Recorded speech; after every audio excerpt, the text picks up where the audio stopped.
千里，行险要爱生死都不由天。好，好事。可以求求。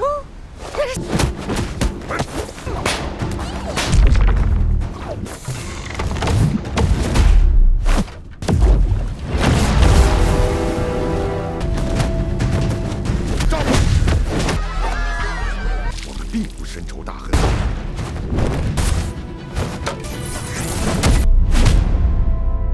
聪明，但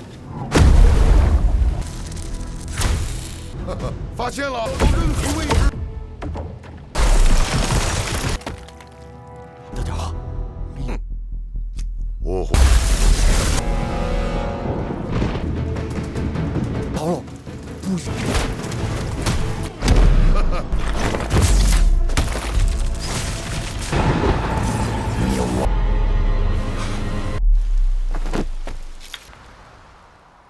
你又何苦自断？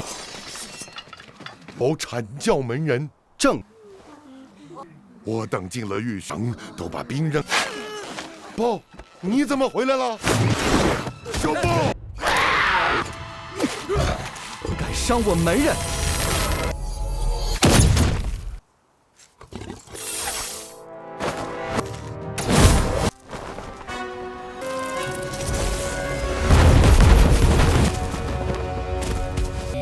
走。他只是救父心切。错，就是他们！冲动！问个明白。我明白就是。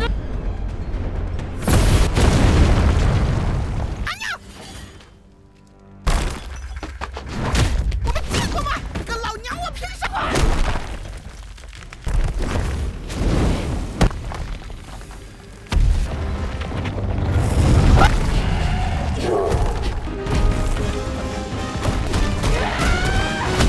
这种做啥的？我要你！交手了！哎呀，走了走。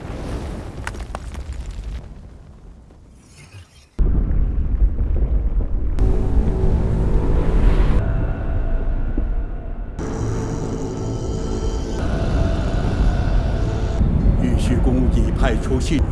仓促间，众士队讨伐龙族，我先回陈塘关一趟，战力非凡。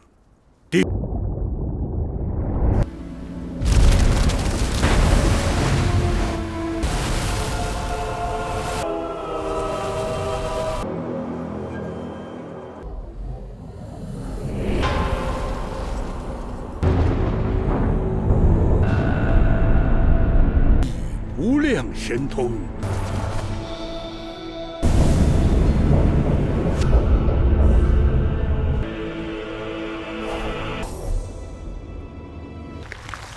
你们对臣吩咐吗？深宫行吗？大哥还是先能坐以待毙啊！我若出战，好。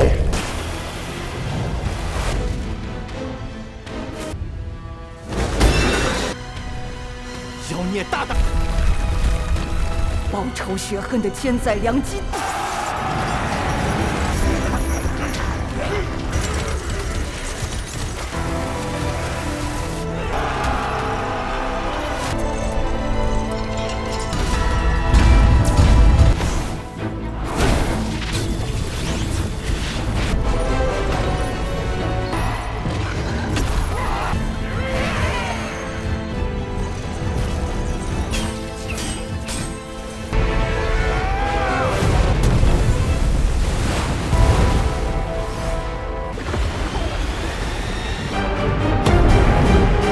魔气，你小子不怕暴露？滚！我就把龙。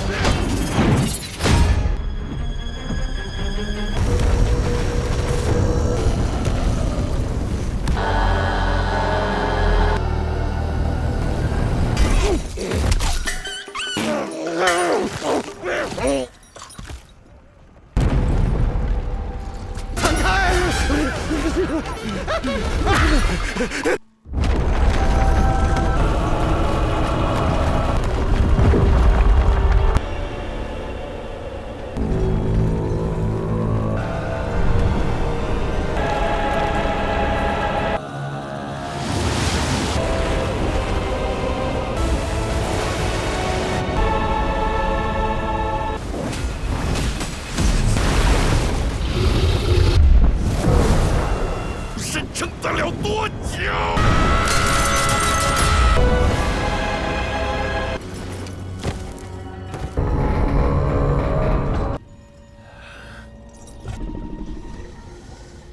结果。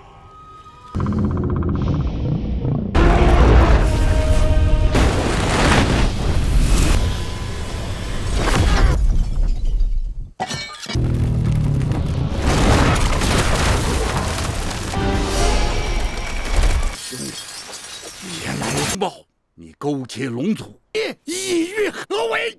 若非你手艺，脸上一看，什么都逃不过您脏活，我还能杂货龙族吗？把我当工具，有兴趣做个交？是，想必是又怎样？背信弃义，叫我们打入炼狱。有闻无量仙翁用人，若能解救我等脱，外加奉上灵珠和魔，反抗仙界的傲骨，经过千年牢狱定。除非让老夫在。三个龙王自愿接受随时可取他们性的定海锁链，派兵抓捕，换得加入阐教的机会。海龙族而来，哪知魔丸和灵珠的秘密让的活口，放回玉虚。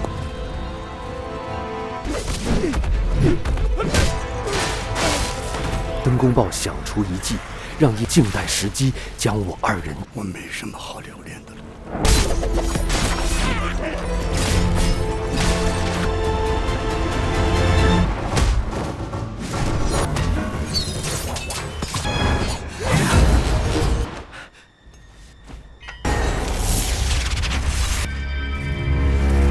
整个龙族，我没得选。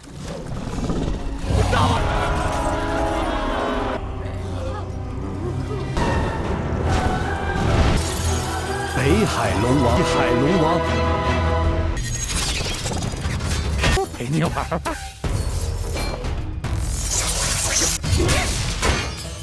一搏！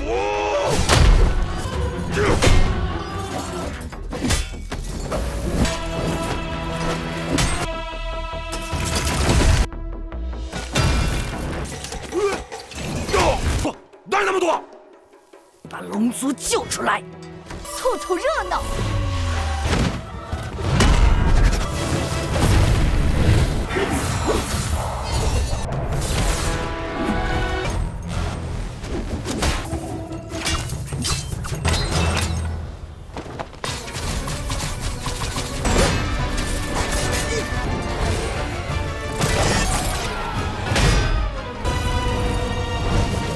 来些水系咋样？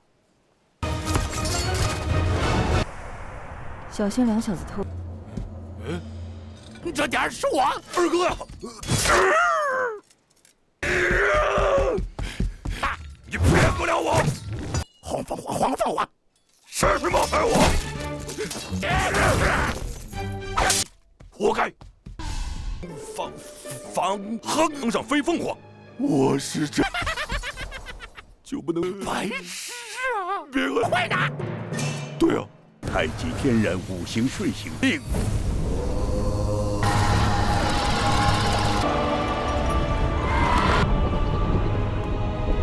怕个猫啊！干嘛干？像忘了我父王。好个灵！欧明，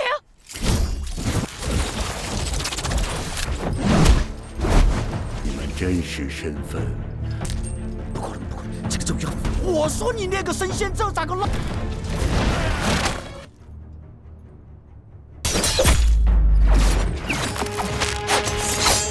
老匹夫！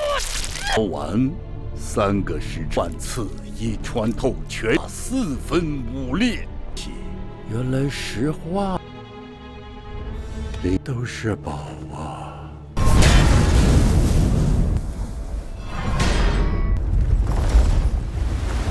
父王，唐官再造龙族的也是他，切，不怪他。你想怎样当初？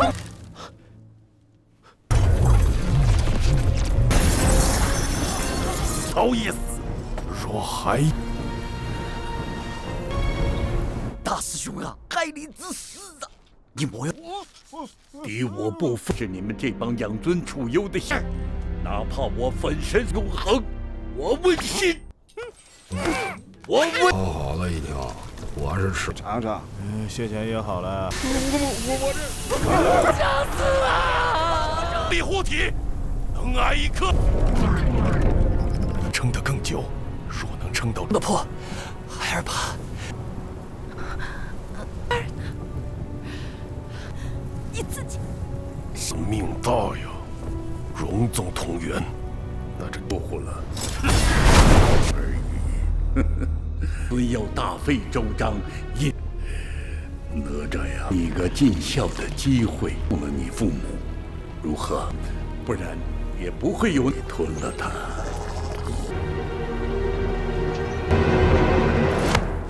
你要干什么？有人都不配！去，撑到穿心症。不了谋完，他整死他！想最后死的人。为什么不让？你以为爹娘会欣然？不要，娘！娘去！你要自己走。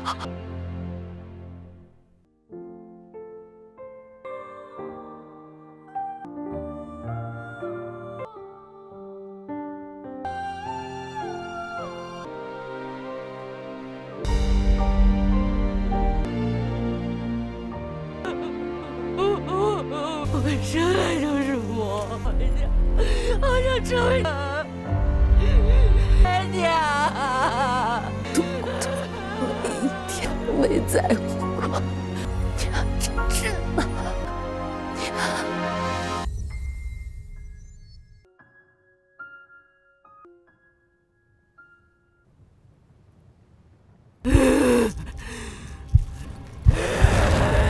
骨肉会被撕裂的。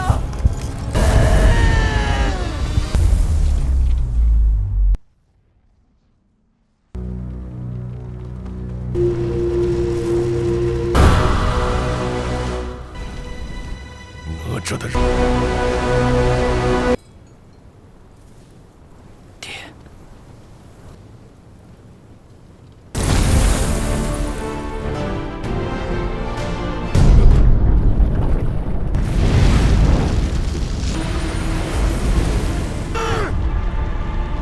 人神帝国。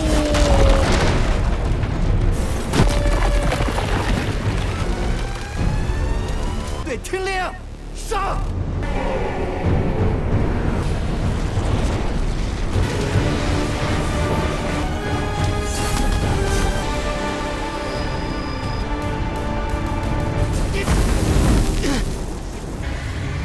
父王，你为什么都给了仙翁会长？要我们的命！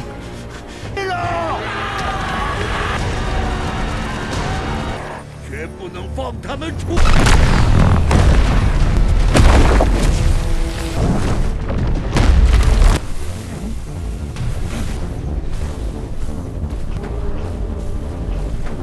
不要放弃！给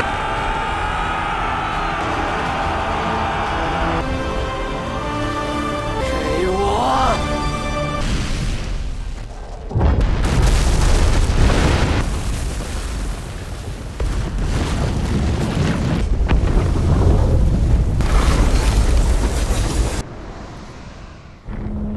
我的爹！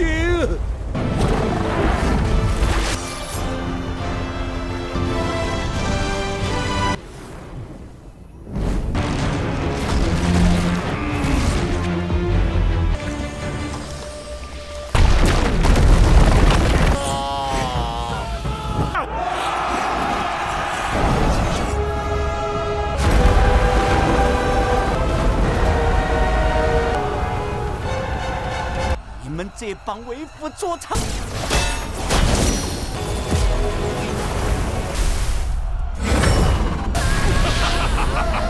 你们糊弄人的把戏！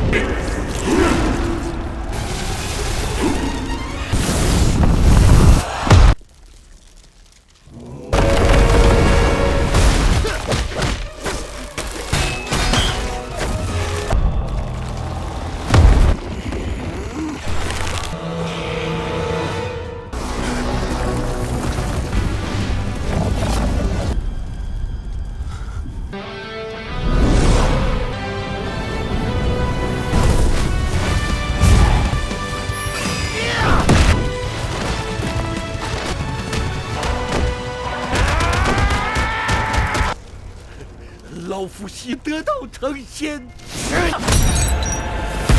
若祸乱人间的勾当，而仙家雄霸力虽大，也让你们无转着乾坤。我的神功。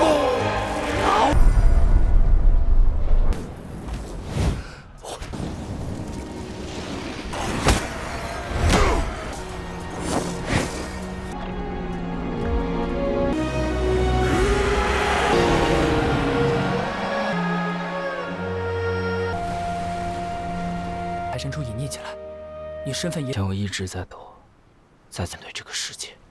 无量仙，而且仙魔殊途，他们禁锢一族命运的枷锁。变这世界。敖丙。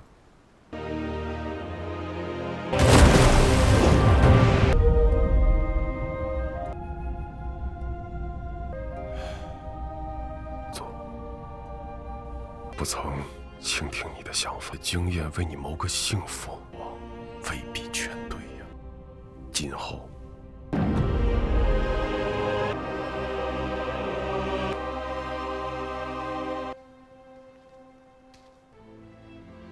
我知道。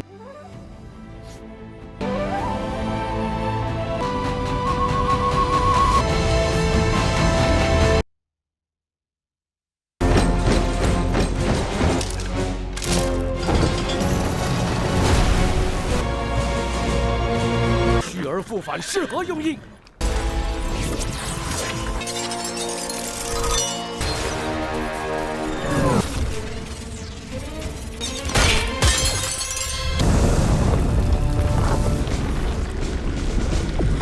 海底妖族，哎，龙族已经把他们放了吗？逃得掉，这两。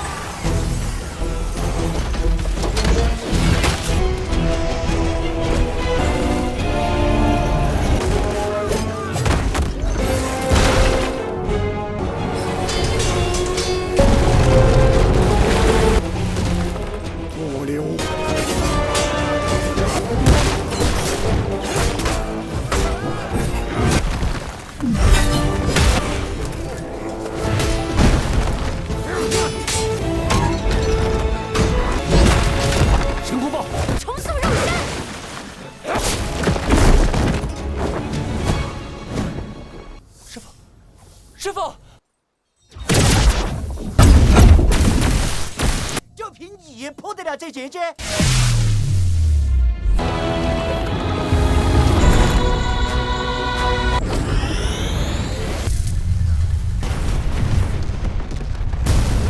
太子，能降尔等妖孽，快开吃！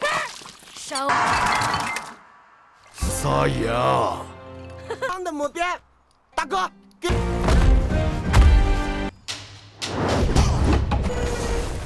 出招吧！小弟怎么能跟你抢？干嘛？看你小还来几下？咋回事？哎呀，上机。抱歉，我以为要上左。还是我上吧，师弟多练几年。装，嘿嘿嘿。呀，再知道也得厉害了吧？来，刚壮烈吗？刚才。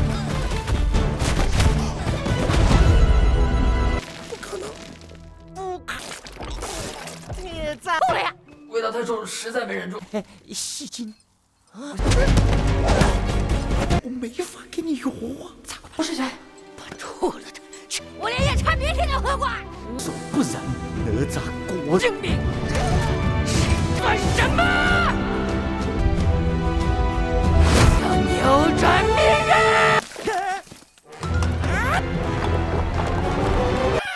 一切完就是哪吒，玉叶琼浆只有另想办法。装死！说你大内宣分！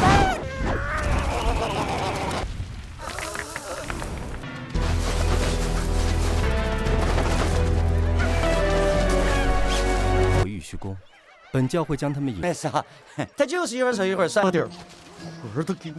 Hey guys, today we're breaking down the entire story of Ne Zha to 2025. the Thundercrack sequel that picks up after Ne Zha's last stand and rockets straight into myth, mayhem, and the messiest roommate arrangement in fantasy. I put a lot of work into these, so if you like what you see, a like and a subscribe is always appreciated. No worries if not. The film, written and directed by Zhao and released for Lunar New Year 2025, also became a historic box office smash. Not just in China, but globally. Buckle up, we're going deep. We open on the echo of catastrophe. The sky remembers, the sea remembers, and every story still whispers the same crack of world-breaking lightning that bound to fates together. Ne Zha, the infamous demon boy born to spit in the face of destiny, and Bing, the dragon prince who defied his clan to stand with a friend. Their bodies were annihilated in that divine blast, unmanned vessels blown apart by heaven's voltage. But their spirits? Not so easy to stamp out. Taiyi Zhenren, our roly-poly Taoist of last-minute miracle work, scorches through his reserves and coaxes the seven-colored sacred lotus to do what flowers aren't supposed to do. We grow bodies from the edge of nothing except. Regeneration is a warranty-voiding process. These new bodies are fragile, raw, and unfinished. Chenting Pass, the city that always seems to be either the blast radius or the bunker, barely has time to breathe before the ocean rumbles. Aguang, Dragon King of the East Sea and greed-struck father, assumes his son is gone for good. He greenlights the nuclear option, unleash the imprisoned sea demons, sick Shen Gongbao, a leopard spirit with a resume that reads problem solver, chronic schemer, and rally the other three dragon kings. The deep bends toward war. The shore braces for it. The attack is a stampede. Iron tides, bone spurs, sorcery crackling like knuckles before a brawl. Ne Zha does what Ne Zha does, hurls himself into the furnace and grins while the fire bites back. But Bing, newborn, and still knitted together with prayers and fumes, pushes too hard. Under the strain of defending Chenting Pass, his freshly minted body comes apart like wet paper. Taiyi's lotus gutters, the petals are ash, cue the standoff. Aguang's grief turns to threats. Father, king, and storm cloud rolled into one. And everyone recognizes the truth. If Bing's soul dissipates, the Dragon King will drown the world out of mourning. The compromise that lands feels insane, which makes it perfectly on brand for this universe. Bing's spirit slips into Ne Zha's body. Two heroes, one chassis, 7 days. In that time, they must pass the immortal trials and win a single, vial, jade nectar, potent enough to restore the sacred lotus and rebuild Bing a stable, permanent body. Overseer of these trials? The Chan-sex immortal Wuliang, a white-browed institution who radiates benevolence the way a lantern radiates light, all glow up front and shadow everywhere else. When an ancient elder smiles too much, check the pantry. He's either out of tea or ethics. Body sharing sounds cute until your co-pilot is a dragon prince and your default mood is goblin gremlin, NEZHAS demonic, or it gives him away. Every time, flaring in combat like a neon billboard that reads, "Hi, I'm Ne Zha." So Taiyi doses him, a humorously oversized sleeping pellet with the bedside manner of a sledgehammer, to suppress Ne Zha's consciousness during the trial. Bouts. Bing gets the wheel, Ne Zha gets nap time in his own skull. Roommates, but make it supernatural. On the bright side, nobody argues about who left the lights on. It's always Ne Zha, he is the lights. The first trial sends them across bait. Earth to a desert where dunes sing and the sun sits like a coin laid flat on the horizon. Their mission, subdue a community of marmot spirits, not marauders, masons. These dirt dwellers have been punching tunnels, building granaries, and trying to be left alone. The Chan sect frames the exercise as capture and correct, and Wuliang's disciples, Diro and Krana, are on hand to supervise, arrows and feathers gleaming. Bing navigates with chill precision, observe the rhythm of the burrows, listen for hollow ground, bait with grain, funnel the clan into a cleverly collapsed pit that spares lives while ending resistance. Ne Zha, surfacing in blips between drowsy waves, throws in a chaotic flourish or three. The marmots are humbled without being harmed. Education and rehabilitation smiles Wu Liang. The smile has too many teeth. Back at Yusu Palace, the immortals high hall thrums with ceremony. 6 stars align like a stitched scar across the heavens, and Wu Liang presides over a gathering of the 12 golden immortals. He announces a program that's half logistics, half omen, a spiritual draft for the coming conferred God's War. To supply this, he's refining elixirs, 9,000 pills, he says, and intends to arm the sect with a steady upward ladder of power. The math is suspicious, the rhetoric is soothing. If your boss says don't worry about where the donuts come from, worrying, the room murmurs, then nods. It's easier to trust the man with the plan than the nagging itch that says the plan is a man. Trial to pivots into forest shade where wind latticed through boughs and the ground remembers footprints. Their target is Shen Zhanggao. Yes, Shen Gongbao's father, a spry master with wrists like whipcord and a gait that glides like lightning hopped down to try running. He's doing what Wu Liang says he's doing, teaching demon kinda. Root away from savagery towards self-cultivation, but that might be precisely why the Chan sect wants him bad. Aobing and Diro engage with precise strikes. Ne Zha leaks through the sedative again, adding raw force. Shen Zhanggao is faster, flicking their momentum sideways, but he's also a man of rules.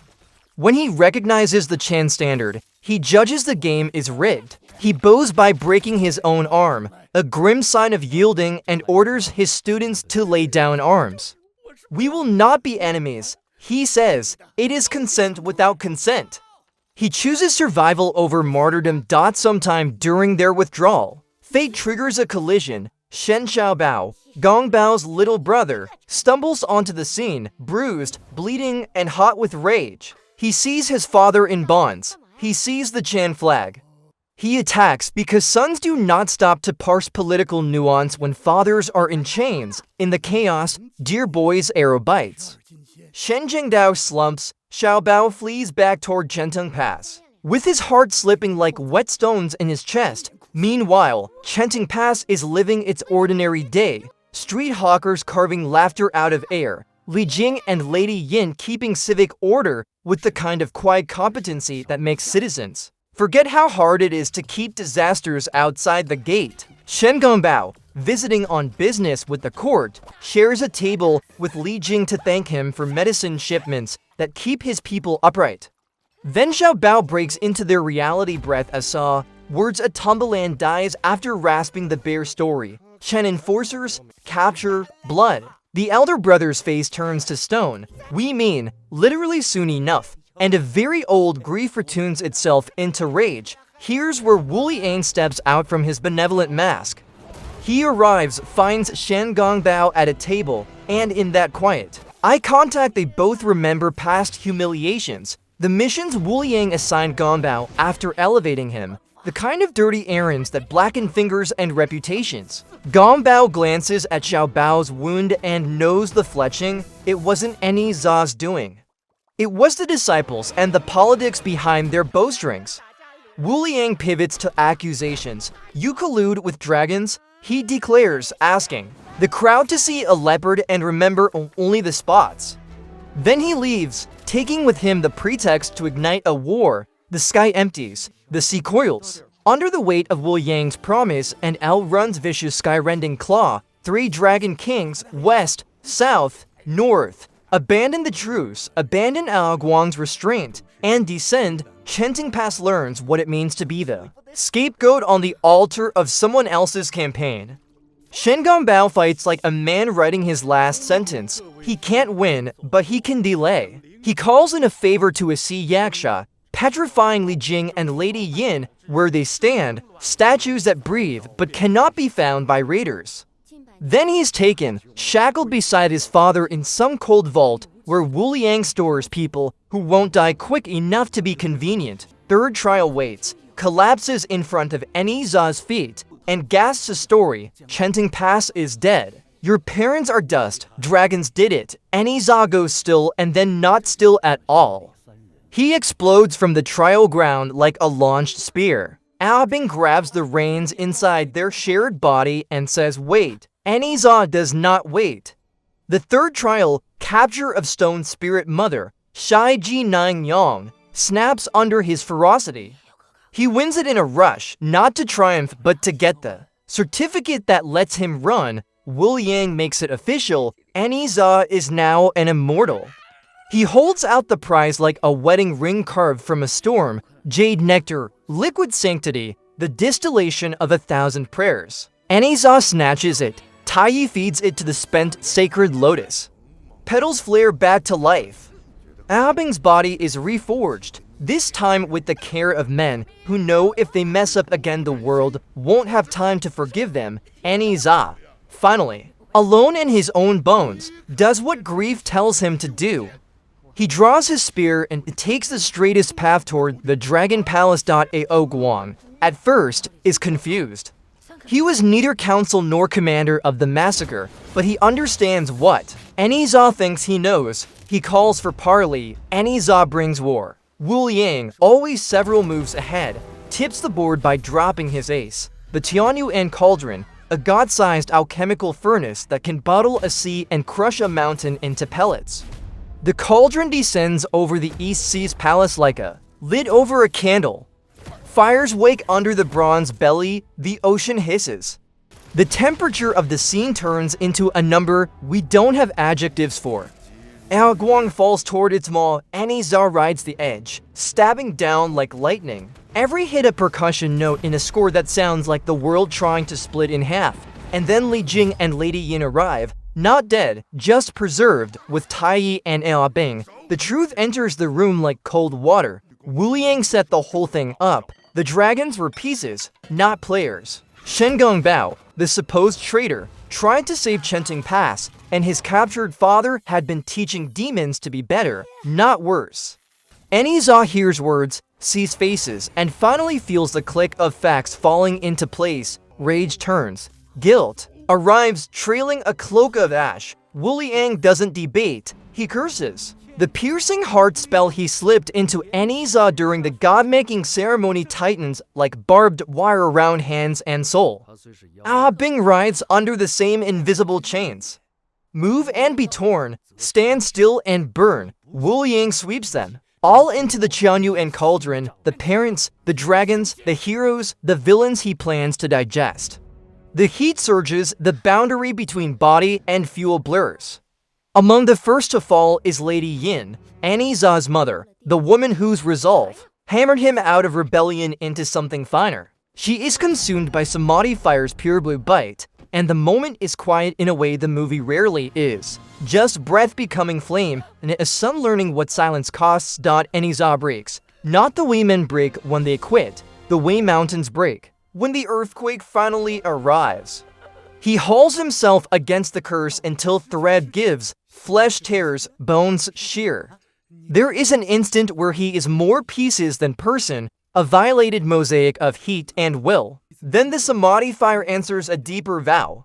It licks his edges clean and fuses him, not back into the boy from before, but forward into the youth he was always going to become, leaner, calmer, dangerous the way night is dangerous when you know it's watching you. He is the teenager Ne Zha now, the myth moving toward its next shade.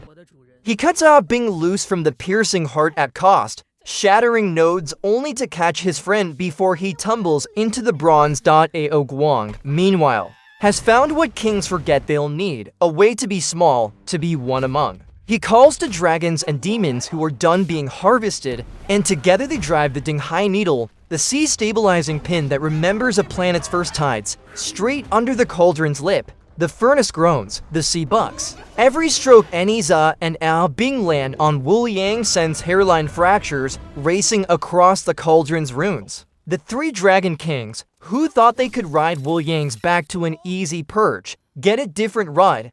Bing and Ne Zha peel them away from power step by step, strike by strike, sprint by sprint across the cauldron's rim, the bronze, raining sparks like new constellations shedding, combat titans. This is where the movie's pace goes full drum solo. Ne Zha's spear is a meteor. Bing's ice sculpts the battlefield into angles that favor him. Wu Yang's sleeves spit talismans that bite into air and try to make cages out of thin nothing. Tai drums on his gourd, singing spells that are half lullaby, half bar fight. The needle groans again, the cauldron cracks. The sea heaves into the sky like a great blue spine, and the furnace shatters outward, bronze petals blown off a mechanical lotus. Wuliang flies backward like yesterday's lie. He doesn't give them the clean ending, he staggers away, blooded. But still packaged in righteousness, what he leaves behind is consequence. The Chan sect is gutted of credibility and muscle. Its followers who weren't in on the harvest look down at their hands, as if they can scrape off association, the surviving. Dragons slip back into the deep to count heads and recite their dead. Alaguang chooses the exile of kings without a court, leading his people to a quieter trench where, for a while, nobody will ask them to be symbols. Alabing stays because the boy, who is also a prince and also a dragon and also your best friend, knows where he belongs in this moment, at Chenting Pass, beside the kid who is also a weapon and also a miracle and also a son. And the city? Chenting Pass is not a place so much as a promise. It will be rebuilt. Too many ghosts remain, yes, but the living put stones over bones and grow things anyway. That's the oldest human trick. There's a mid-credits coda for those who like their endings peppered with future threats. Down in a dungeon where iron, sweats and lanterns smoke, Wuliang visits Shen Gongbao and Shen Jiangdao, makes an offer of employment pitched like a snake charmer's song. He wants help, or he wants leverage, or both. Elsewhere, the summons go out for Jinza and Musa, Ne Zha's elder brothers, to return to Yusu Palace. The camera lingers on a corridor, empty but humming, because the man who sent for them has vanished like a dead duct in the night. The cycle turns. The pieces are still moving. Now let's rewind a bit and savor what the movie does with its central gimmick, a body share that's also a character study.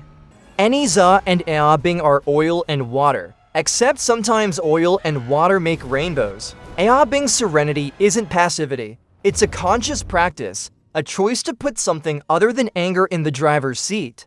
Ne Zha chooses speed, Bing chooses angle. When Tai doses Ne Zha so Bing can pilot unimpeded, the film drops little gags, the snoring, the sudden snapbacks when the sedative thins, but also sculpts serious beats out of control and consent. It matters that Ne Zha lets himself be put to sleep because it's the first time he trusts that yielding doesn't equal erasure. Also, as roommate rules go, no steering while the other guy is swinging a spear is a lifesaver. The first Trials Marmot community sets up the movie's ethical mirror. Wu Liang calls it a hunt, Shen Jiangdao would have called it a conversation. Bing treats it like a puzzle, Ne Zha treats it like a dare. By letting them succeed without cruelty, the film both hands them a win and tucks a seed under your tongue. The Chan sect is packaging domination as discipline. You don't need to be a law student to feel what that means when scaled. Shen Jiangdao's capture is the story's moral hinge. He's not framed as the beast you must cage. He's a teacher, trying to build a safer ladder. When he recognizes the Chan banner and yields, it's not submission to right. It's bowing to a stronger wrong to save his student's future shot at right. His self-mutilation to show compliance lands like a punch. It's the kind of scene that breathes in your memory later when the cauldron flames are bright and the kids are screaming and you think institutions are just people wearing matching clothes. And sometimes the clothes lie. The destruction of Chenting Pass is staged as a sequence of terrible reveals. The Dragon Queen's techniques are gorgeous. Run's rending claw really does rip the sky, but the choreography never lets you forget we're watching a purge disguised as a police action. The camera finds Shen Gongbao at the center of it, not as a mustache-twirling traitor, but as a complicated man forced into the only tactical play he has: petrify the leaders, save the line of command by time. And it works, barely. It's the difference between everyone is dead and we have a chance to punch back later, which in a war story counts as a miracle. The Tianyuan Cauldron, when it finally descends, isn't merely a boss fight prop, it's a thesis statement. Refinement, the process of making pills, of improving the sect, literally demands bodies. Wu Yang's supply chain is murder. Braided to mysticism, the visual language is operatic, a mountain-sized pot stamped with scriptures that curdle as they heat, cranes flapping from vents, liquid fire ribboning into Chinese characters that break apart into particles ready to be breathed in by those who crave quick ascension. The film has jokes, yes, someone farts. The Cauldron probably rates it as a base note, but in these sequences the humor goes quite long enough for you to hear the bigger argument humming. The violence of purity is still violence. Ne Zha's transformation is equally visual, equally thematic. The teenager version isn't just a level up with shinier VFX. He moves differently, he listens, he counts. The kid who used to sprint first and think later learns to make pace a weapon. Fast where it matters, slow where it counts. And when he fuses himself through the piercing heart, it's an act that redefines control. Not control as domination, but control as owning your own shape under maximum pressure. Jim Brothers will tell you it's all time under tension. God-B or OS apparently agree. Bing's arc is quieter, but just as sharp. The Dragon Prince spends half the film longing for a stable body. When he gets it, the first thing he does is use it to pull his best friend out of a fire. He also finally steps into a role dragons in these stories rarely get. Not antagonist or scapegoat, but partner. He chooses Chenting Pass, chooses Ne Zha, chooses the messy politics of the shore over the cold clarity of the deep. In a movie this explosive, that kind of choosing reads like heroism too. Tai remains the world's funniest emergency plan. He's comic relief and ethical ballast. His gourd thumbs puncture gloom, his ingenuity patches bone, but the script also lets him carry guilt. He used the lotus, he pushed it past limits. He built Bing a body that couldn't hold. When he fixes it with the nectar, there's a relief in the rhythm of his hands that feels like a craftsman fixing a cracked bowl. You can almost hear the kintsugi metaphor whispering in the background. Except here the gold is fire, and the bowl is a boy. As for Wu Liang, he's a classic, the priest whose prayers are a business plan. The drama keeps feeding him enough dignity that you understand why anyone would follow him. That makes him scarier than a cackling devil. When he threatens, he doesn't shout, he uses policy.